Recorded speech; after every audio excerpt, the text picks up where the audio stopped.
from a Gnostic to a Christian to almost losing my faith to then becoming a apologetic.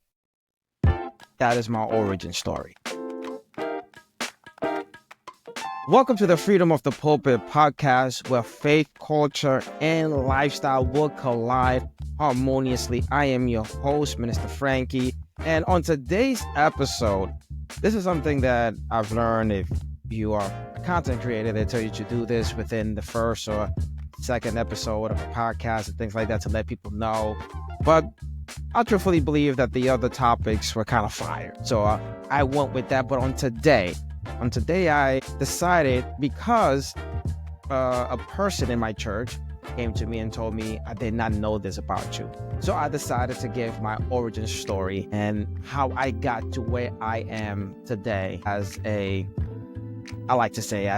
Jesus freak, as a person that loves the Lord, as a person that will never leave him. How did I get here per se? And it wasn't an easy road.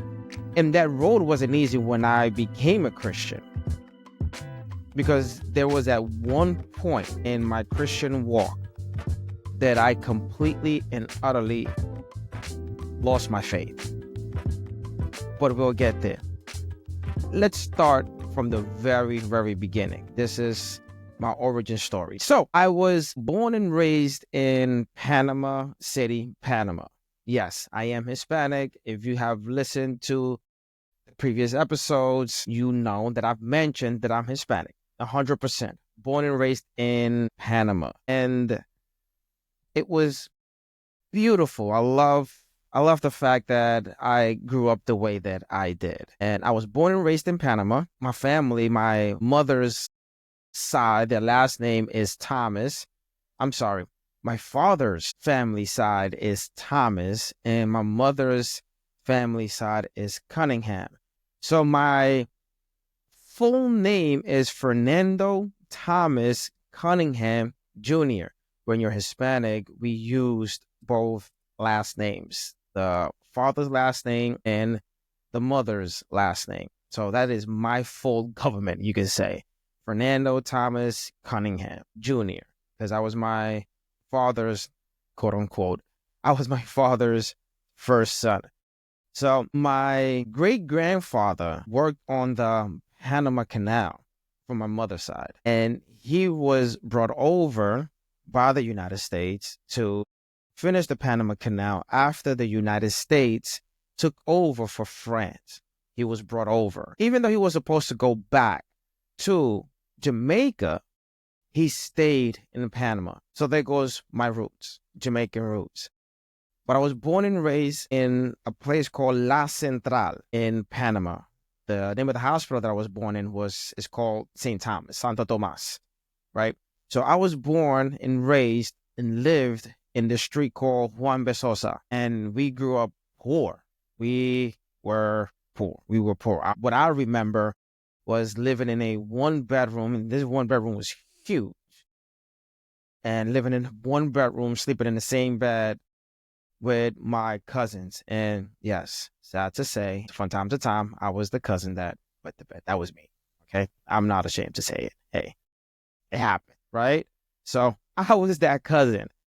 But we all slept in one bed. We all lived in that one-bedroom apartment. And I remember it was my cousins with my aunt, my grandmother, and my mom. So we all lived in this very dilapidated, rundown apartment. But then my parents kind of upgraded themselves, and we began to live in this area called Toco. To be more specific, the neighborhood is called Los Robles. That's where my mother and my father upgraded to. Now, my grandmother lived, and this is how poor this is where we come from. This is where I come from. This is how poor we were. My grandmother lived in this place called Loma La Pava, which means, right? Loma La Pava, the Pava Hill. And to give you guys a picture on how it was, if you know what a favela is in Brazil, Loma La Pava was a smaller version of that. Now, if you don't know what a favela is, Think about if you ever watched the movie Bad Boys 2, and if you think about the scene at the end where they're driving through the shanty town with the Hummer trying to get away, right? And they're just running through houses and stuff like that. Imagine that, but in a very smaller version, right? That's where my grandmother lived. My grandmother lived in a shanty house, tin roof, to the point that if it rained, we couldn't hear each other, right? That's the condition that she lived. Wood houses that you can, peek through the cracks and stuff. Using the outhouse to not only shower, but also to use the bathroom. And the bathroom wasn't a bathroom. The bathroom was just a hole in the ground. That's what it was, a hole in the ground. This is how my dad grew up. I remember going to my grandmother's house and having to experience that. And this is how my father grew up, and this is the environment that I also grew up in. And I was also fortunate enough to be born in this hospital where my mother worked called St. Thomas, Santo Tomas. So I grew up Catholic.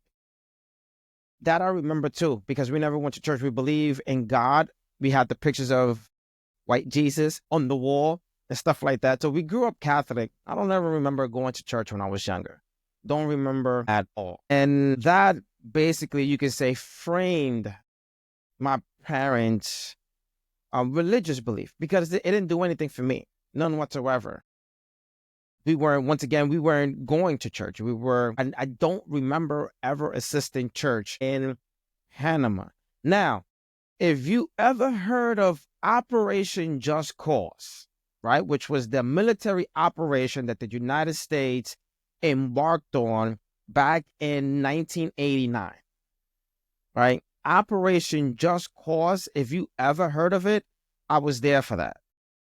Yes, that's how old I am, right? I was there for that entire situation, Operation Just Cause. If you don't know what Operation Just Cause, it was the military operation that the United States did to go get the dictator at that moment, Manuel Noriega.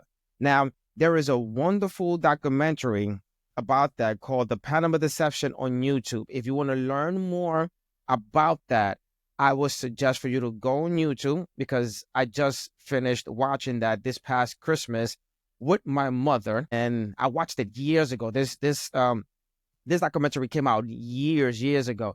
Talking about when I say years ago, I had it on VHS, right? Yeah, I had it on VHS tape that we had to insert into our VCR. That's how I watched it. And I just rewatched it with my mother so we can talk about how she felt around that time. And it was a wonderful conversation that my mom and I had. But either way, I was there for that in 89.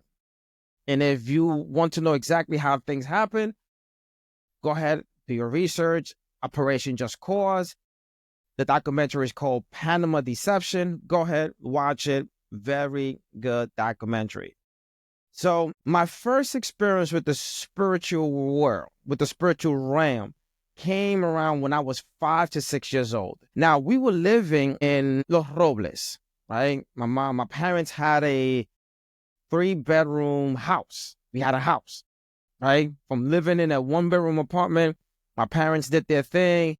They got a house in this newly developed neighborhood called Los Robles, and I had my own room.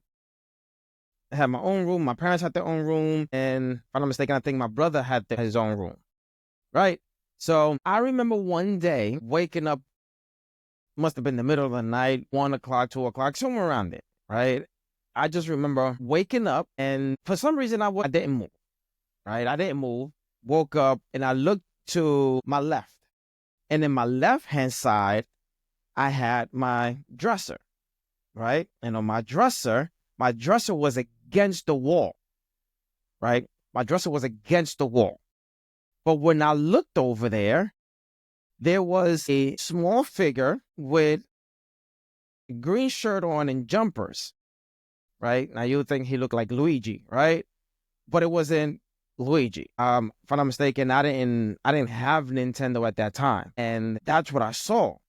And what I saw was he was looking down, and it seemed as if he was writing on the desk, right? So I'm awake. I'm awake. I'm seeing this. I'm looking over to my left, and I am not moving because I am petrified at this moment. And he is just going away. He doesn't know, as far as I knew, he didn't notice that I was awake, but I stood there stiff as a board, just looking over. And he was just hacking away. I don't know what he was writing, whatever. I didn't want to find out either way. I fell back to sleep. Once again, I was scared, and the only option that I had was to go back to sleep. So I went back to sleep, woke up in the morning, sun is out. The first thing that I did when I got up was to go over there and check to see if he left any marks. Of course, there was no marks and none of that. But the first thing I did was to go over there and check. What the heck was that? Right? So that was my very first experience with the spiritual realm, which it did let me know that this thing is real. Spiritual world, spiritual realm is real. Now, if you grew up in a third world country like Panama, like we did, these things are kind of normal, kind of romanticized to the point that even in the newspaper, this thing, it goes around the Hispanic culture. Her name is La Llorona. There were reports of La Llorona in the newspaper and stuff like that. And the thing with La Llorona was that you will hear her crying because what happened to her was that she lost her child. And that's the reason why she was crying. She was crying because she wanted her child back. But the thing about it, the myth behind it was that, oh, you can like hear her sometimes in the distance. So my country was full of that, right? My country was full of those things, spiritual realm, those kind of myths, so on and so forth. But that was my first experience at 5, 6 years old. I was 5 or 6 years old. And that experience freaked me the heck out. All right, cool. So I came to the United States around 1990, right? For the very first time, I came here to Brooklyn, New York. Very first time, came here to the United States. Maybe I was bugging or whatever, but I remember landing here the first time, and from the window of the plane, I was able to see the Statue of Liberty, right? So first experience, came here, 1990, spent a couple of months here with my uncle, but then they sent me back. Just in a couple of months, they sent me back. I go back to Panama, and I finished 3rd and 4th grade. Now, this is my second time experiencing the spiritual realm. This is my second time. Now, in Panama, around that time, there was this game, demonic game, mind you. Now, before I go on and describe the game, if you're watching, listening, this podcast on YouTube, Spotify, Apple Music, I will advise you not to play this game. This game is demonic. It is the same as the Ouija board. We do not condone anyone to play those games because you are messing with the spiritual realm. And if you're not spiritually ready, to do battle in a spiritual realm, don't mess with it. As a matter of fact, don't mess with it at all because it is demonic. If you're a Christian, you shouldn't be dealing with those games. Okay? So, the game was famous in Panama because you got to remember, in Panama, they didn't have, it's a third world country. So you only have, like 2, 3, maybe 4 news reporters. We got, our dial TV that you actually get up and you got a dial. We got about 7, 8 channels, right?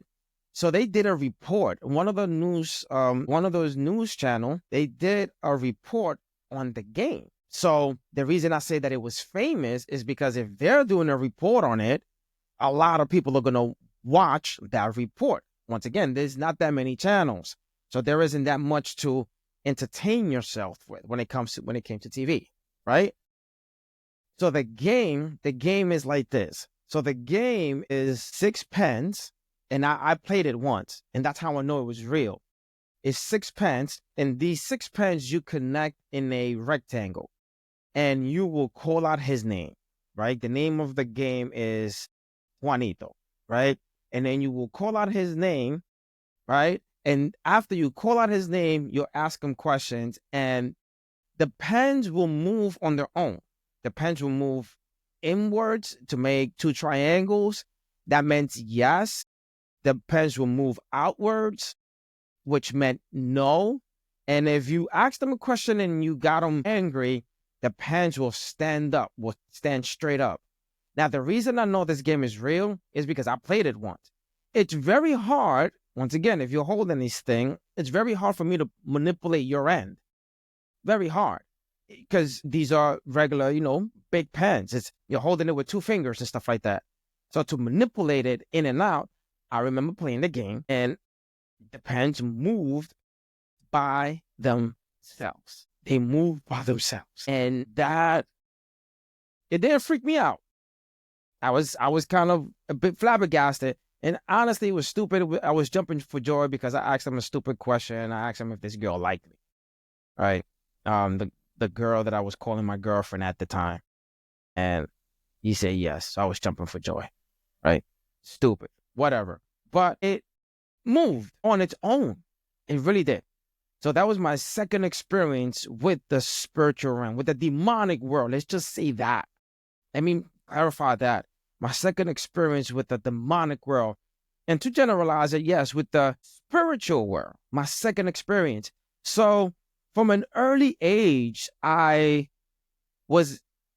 came in contact with the spiritual realm, not really knowing it, not knowing the difference of it, but still being susceptible to it or know it. So after I finished 3rd grade and 4th grade, I was brought back to the States. Now, when I got here, and kind of sucked, I had to redo the 4th grade. And the reason I had to redo the 4th grade was because of the language barrier that I had. I can't speak English all that well. So their excuse was they made me go back to 4th grade, even though I just finished 4th grade in Panama. So, all right, cool. I'm back in 4th grade. Now, in 4th grade, what happened was that people began to make fun of me because of my accent. I had an accent. I was just learning English. But because people were making fun of me and I didn't like it, what that forced me to do, and this is something that my mom was already instilling in me, was to pronunciate my words in Spanish. So I took that lesson from my mama. Thank you, mama. I took that lesson from my mama and I applied it to English. So what I did was I began to work on my pronunciation and enunciation. And I did that by watching cartoons because I love cartoons. Chip 'n Dale Rescue Rangers, Darkwing Duck, all that good stuff. Tailspin, yeah. So that's where my English came from watching cartoons. But I began to, once again, work on my pronunciation and my enunciation. And that's the reason why I'd say that generally I don't have an accent. Many times when people meet me, the majority of the time, people cannot pick up an accent at all. I sound as a Black American, hence the reason why they label me Black American until I let them know I'm Black, but I'm Hispanic. I'm not a Black American. I wasn't born here. I was born and raised in Panama. So I never let that go. I would never let that go, right? But yet with that, people would tell me, well, prove it. Say something in Spanish. So then I would have to go ahead and speak Spanish. And then that's where they believe me. But for the most part, I believe, you guys can correct me if I'm wrong, but I believe that I do not have an accent when I speak English. And you could only tell that I'm Hispanic once I start speaking Spanish. But it was because of that. People were making fun of me. So I had to enunciate, and I learned how to pronunciate words. So I get to the 6th grade here in the States. I get to the 6th grade, and I'm presented this book, and I presented this science book. And this science book opened up my mind to how the world was created, right? Not only that, but it opened up my minds to mammals. It opened up my mind to evolution. And that's when my Gnosticism began. Because I became so intrigued by that. I became intrigued by that. I became intrigued by the Big Bang Theory, because they were giving me answers to how we got here. As a young child, I had those questions. How exactly did we get here? How exactly were we formed and shaped? How did I get to Panama? This is going to sound crazy, but I remember when I, quote unquote, woke up my consciousness. Now, I don't want to say that I believe in this Christ consciousness and all that stuff. You guys go back and watch the episode that I did with Joshua, and you guys are going to get my answer. But I don't remember anything before this point. I remember everything after this point. And this point was one day I was in a bus, and I guess I was napping. I woke up from a nap, and I found myself in the bus sitting next to one of my sisters, right? And I believe I have recollection of my memories from that point on, right? So this book began to open up my mind to answers, right? Okay, so this is how the earth was formed. And the book mentioned that the earth was formed because of this meteor shower that came down, and that's how we got the separation, the first separations of the continents. That's how the waters were separated from the earth, so on and so forth, right? How we got here from these two particles that collided together, and everything else sprung out of it because there was so much force and mass within these two particles.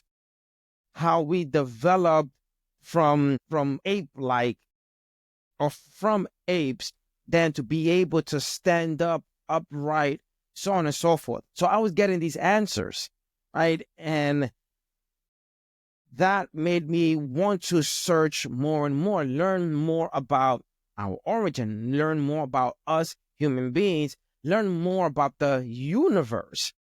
So that began to push me further and further in wanting to know.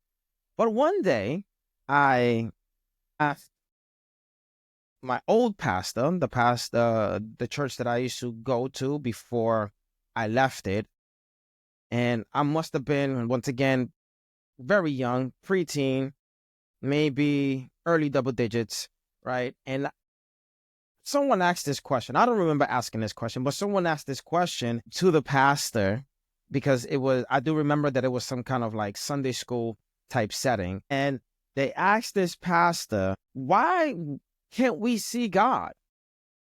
Right? I think that's a very legitimate question for someone that's 8, 9, 10, 11 years old to ask. Why can't we see God?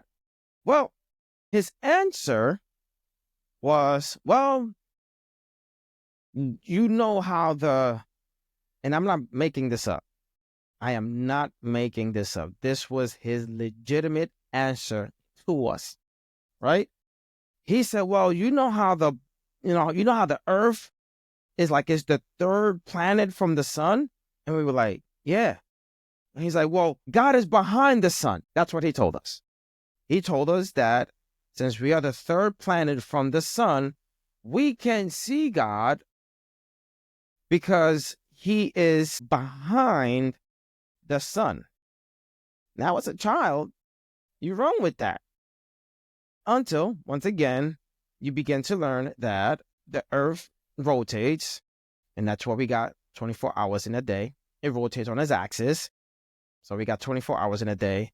But not only does it rotate on its axis to give us 24 hours, it also rotates around the sun 365, 366 on the leap year.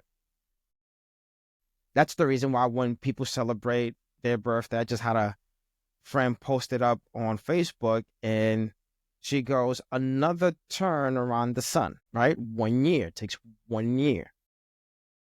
So once you get this information, that whole thing about we can't see God because the sun is blocking him, it doesn't fly anymore. And to me, and I will say this now with the mentality I have now, to me, that is a huge problem at the fact that church don't want to dig more or a little more beyond our spectrums. Because honestly, okay, I was a 12-year-old child, 10-year-old child, 9-year-old child, whatever, right? What kind of answer is that? Because aren't you thinking there's going to come a day and time that this young person is going to find out the truth? Because now thinking about it, you just flat out lied.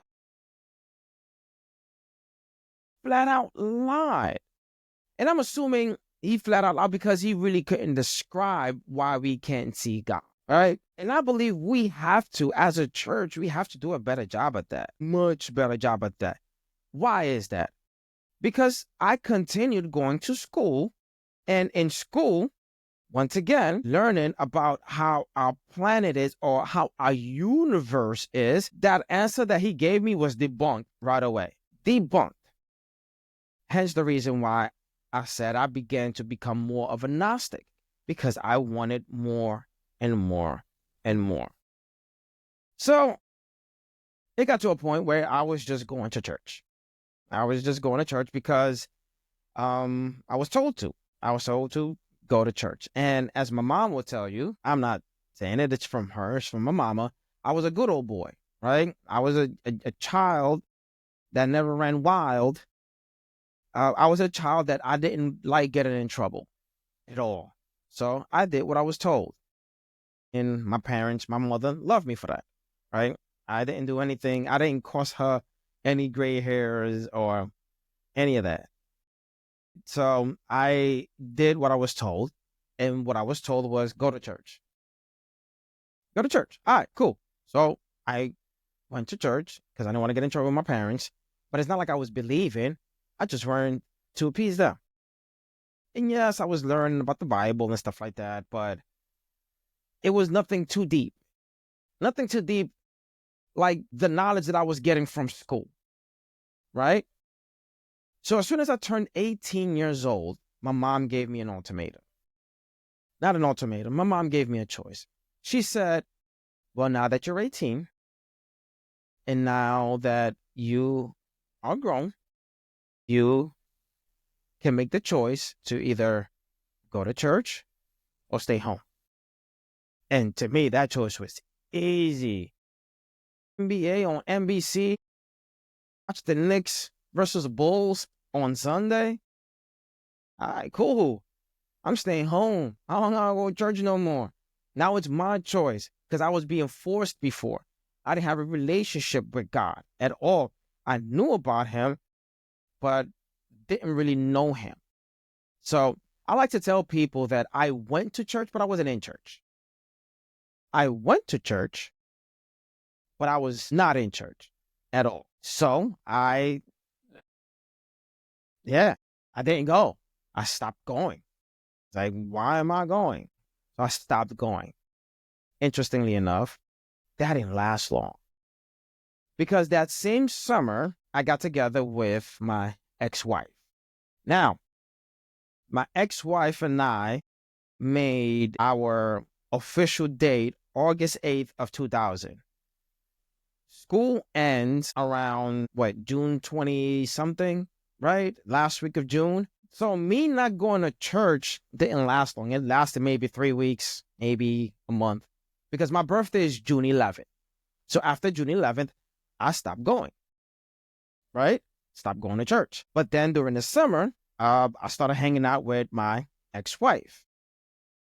And hanging out with my ex-wife, her mother invited me to the church that I'm in now. And once I started hanging out with her, I started going to church again. Yes, I went to church for a girl. I didn't go to church for God. I went to church for a girl. I did. I never hit that. I will never hide that. Yeah, I went to church for a girl. I forgot. None at all. So August 8th, and the reason I remember that is because it's so easy. It's 8800, right? August 8th of 2000. That's when my ex-wife and I made our relationship official. That's what the date that we chose. So me not going to church didn't last that long. All right. So I started going to church again, but I didn't believe. I wasn't really believing in God, and I just wanted to spend time with her. But one day, and this is my third encounter with the spiritual realm. One day, I come up for prayer. And our first lady, she comes and she prays for me. And this is the same church, as I stated before, this is the same church that I'm still in now. So in July, I can't tell you the exact date, but in July of this year is going to be 25 years that I've been in this same exact church. But one day, I come up for prayer, and our first lady comes and she prays for me. And when she's praying for me, she then places her hand on my heart. And once she placed her hand on my heart, she starts telling me things that I have never spoken out loud. She started telling me things that I felt towards my dad. Mind you, she never met my dad. I never spoke to her about my relationship with my dad. I was basically like a newbie in that church. And she just started telling me how I felt. And while she's praying for me, I'm crying, right? I'm bawling. But yet at the same time, I'm conscious, right? So I start thinking, who told her? Who told her? Because I've never spoken these things out loud. These things have never left my mouth, ever. Who told her these things? And because of that experience, I knew that God was real. And I remember after she finished praying for me and I'm bawling like a baby, I go back to where I sat. I knelt down on my knees and I made a promise to God that I will never leave him again. And I haven't left him. I almost did. Almost did. And when this happened, I was already years into my Christianity. So that's how I went from a Gnostic to a Christian. My biggest hurdle happened 5-6 years after I fully gave my life to God, right? So around 18, right, I reconciled with the Lord, you can say. I finally met him because I didn't think I knew him before. And around 24, 25, I started going to, I think it was my second year of Bible Institute. Now, I was already engrossed in the church at this time. Around 24, 25, I was part of the worship team. And in those times, our worship team, we led services on Fridays and Sundays. I was back up with my ex-wife. So we sang on Fridays and Sundays. We were part of also what we used to call the Now Generation Music Ministry, which was just a group of us that formed a choir, you can say. I was involved in ministry. I was part of the youth ministry, my council. I went from vice president to then president. So I was involved. In my Christianity. I was busy, right? And then now I enrolled in Institute. I'm in Institute now, which I'm a big proponent of. Huge proponent of Bible Institute. So I'm in Institute, and I remember, and the reason I remember so vividly that it happened around this time is because I celebrated my 25th birthday around this time. It was my second year of Institute. I was working at a job in Long Island. I was working for a company out in Long Island. And within the job, I had a Muslim coworker. But I really didn't have a challenge with him. As a matter of fact, I enjoyed my conversations with him. And he actually toughened me up a little bit. thank God for my first year of Institute, I was able to stand my ground a bit with him. I enjoyed my conversations with him. And interestingly enough, that even at some points, he was going through some issues and he asked me for prayer, right? So my challenge wasn't with him. My challenge came from a vendor that we had, and she came in one day and very, very innocently, mind you, we just began having a conversation because, this vendor was very nice. So we enjoyed not just talking business, but just talking in general. And she brought up very nonchalantly, right? I think that's the word. She brought it up. She brought up the gospel according to Mary Magdalene. Now, I was like, that don't exist. That's not in the Bible. What do you mean the gospel according to Mary Magdalene? She's like, no, that exists. Yeah, it's out there. I'm like, nah, you lying. There's no such thing. I know my script. I know the Bible. I thought I knew. Right? It's not in there. There's no gospel according to Mary Magdalene. No, there is. Let's look it up. So we got on the computer, we looked it up, and we found the website. The website had it, and it had the pictures of the papyries. And I was like, oh my God, what is this? Yo, she's not lying. It exists. It's right there. It's right there. And because of that, I was floored. My faith was rocked to the core. Because not only did that come up, right? You also had the gospel according to Barnabas and the gospel according to Thomas. And the issue with that was that my church, up to that moment, and not even in Bible Institute, were those things ever mentioned. Nothing extra canonical was mentioned or brought up. So my challenge was, okay, I don't have any information on this. I mean, it's right there, right? She showed me. There's a website on it talking about it, very prolifically speaking on it. And I'm like, oh my God, like what else, right? And the challenge that I was having was because my church never spoke about it. So honestly and naively, I'm like, well, if my pastors never spoke about it, not in a teaching setting, not in a private setting, well, they must not know about it either. So how can I go to them?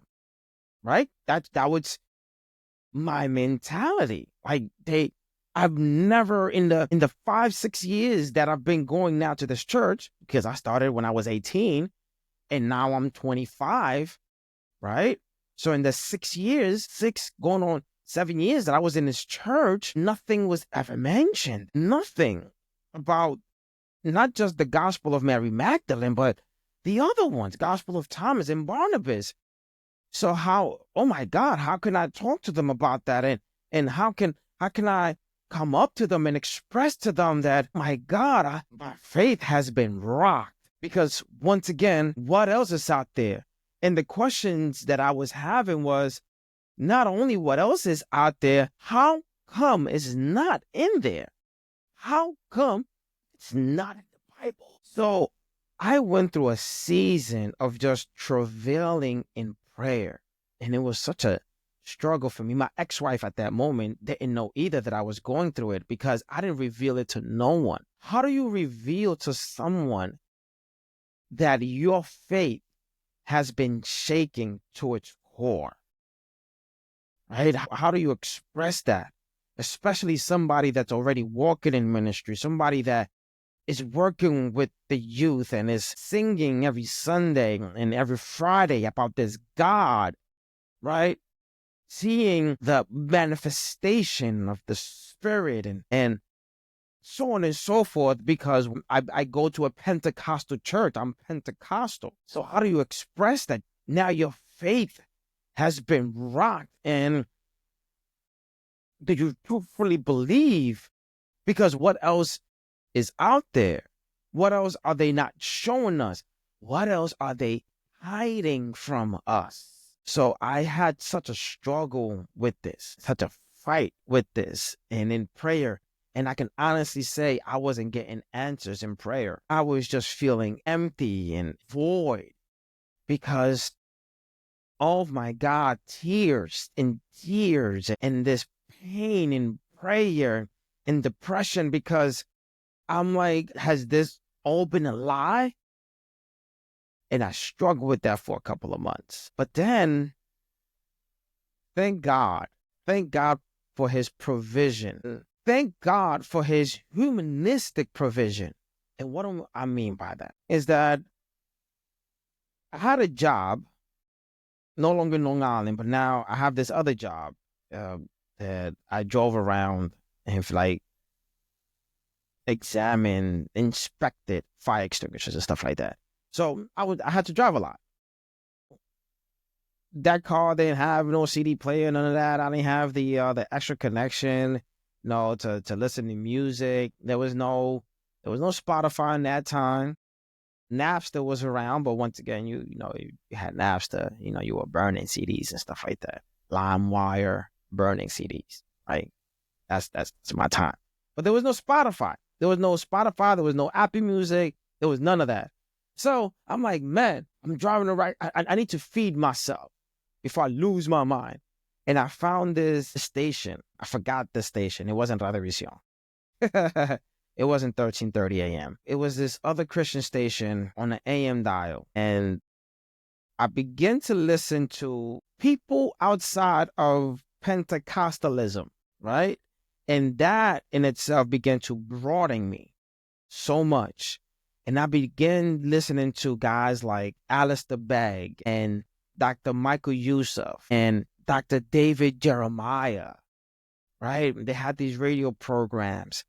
And I began to enjoy them so much because they were so deep in the scriptures. And then, to me, the heavy hitters came on. And then I learned who Dr. R.C. Sproul was, which Dr. R.C. Sproul challenged me to read the boring books of the Bible, like Deuteronomy. He challenged me one day in the radio program. He challenged his readers, read the book of Deuteronomy, read those boring books, because it's still part of the Bible. So I'm like, man, all right, cool. And yes, those books, right, ain't much story, right? There's a lot of law, right? But it challenged me to dig deeper into the scriptures. And then came to me, the biggest heavy hitter in my life was Ravi Zacharias. Ravi Zacharias made a huge, huge impact in my life. And Ravi Zacharias had a program called Let My People Think. And that resonated with me. Because if you're coming from a Gnostic background, that's what you're searching for. You're searching for knowledge. That's what Gnostic means. If I'm not mistaken, Gnostic in the Greek word is know or knowledge, right? So that was my background, to think, to really process things and be psychological about certain things. And Ravi Zacharias really, really pushed me on that. And because he pushed me so much on that, I was able to get out of the funk that I was in. Now, how did I get out of the funk that I was in about Mary Magdalene before I learned more and more about the period and all these things about it? Well, I began to learn more about the culture of the Bible, the history of the Bible.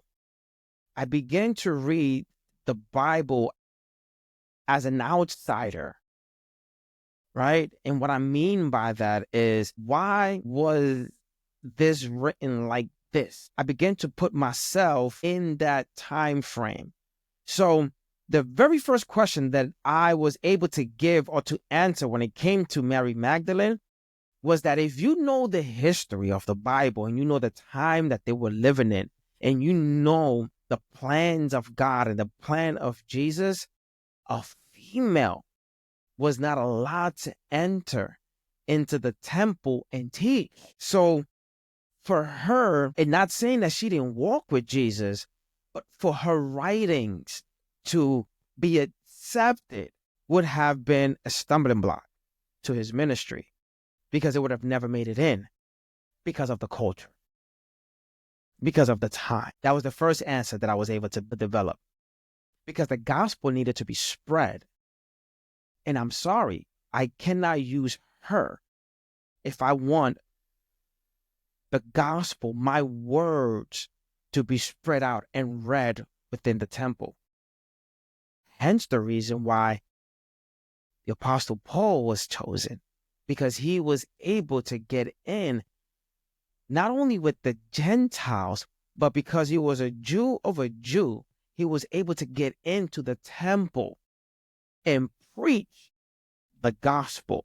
So to me, the first answer that I've developed was that, you know what, this was strategic. But then later on, you find out and you start reading and you get more information that the book, that the gospel, according to Mary Magdalene, was a forgery.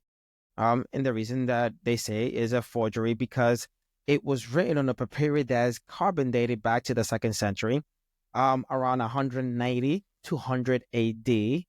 So that disqualifies the fact that this person was an eyewitness, because Jesus died around 30 to 33, 34 AD.